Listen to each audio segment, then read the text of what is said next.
জুলাই গণ অভ্যুত্থানে আপনাদের যে অংশগ্রহণ ছিল, আওয়ামী ফ্যাসিবাদের বিরুদ্ধে আপনারা যেভাবে লড়াই করেছেন, জালেম সরকারের বিরুদ্ধে লড়াই করেছিলেন, সেটার জন্য আপনাদের প্রতি অশেষ ধন্যবাদ এবং কৃতজ্ঞতা জানাতে আজকে আমি এখানে এসেছি।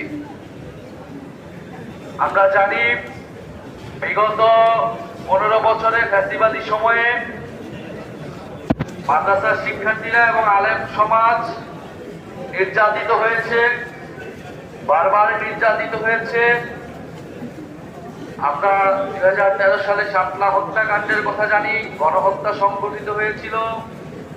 তারপরেও আলেম সমাজ এবং মাদ্রাসার শিক্ষার্থীরা কখনো প্রতিবাদ থামায়নি। তারা যে কোনো জুলুমের বিরুদ্ধে সবসময় প্রতিবাদ চালিয়েছে। আলেম সমাজ এবং মাদ্রাসা শিক্ষার্থীর অংশগ্রহণ ছাড়া জুলাই গণ অভ্যুত্থান সম্ভব হতো না। এই গণ অভ্যুত্থানে আপনাদের অংশগ্রহণ, দেশের স্বাধীনতা সার্বভৌমত্বের জন্য আপনাদের যে আত্মদান, সেটা বাংলাদেশের জনগণ, বাংলাদেশের ইতিহাসে যুগ যুগ ধরে স্মরণীয় হয়ে থাকবে। আমরা স্বাধীনতা পেয়েছি, আমরা এই দেশটাকে এখন নতুন করে গড়তে চাই। সেই নতুন দেশে আলেম সমাজের নেতৃত্ব আমরা চাই, সামাজিক নেতৃত্ব।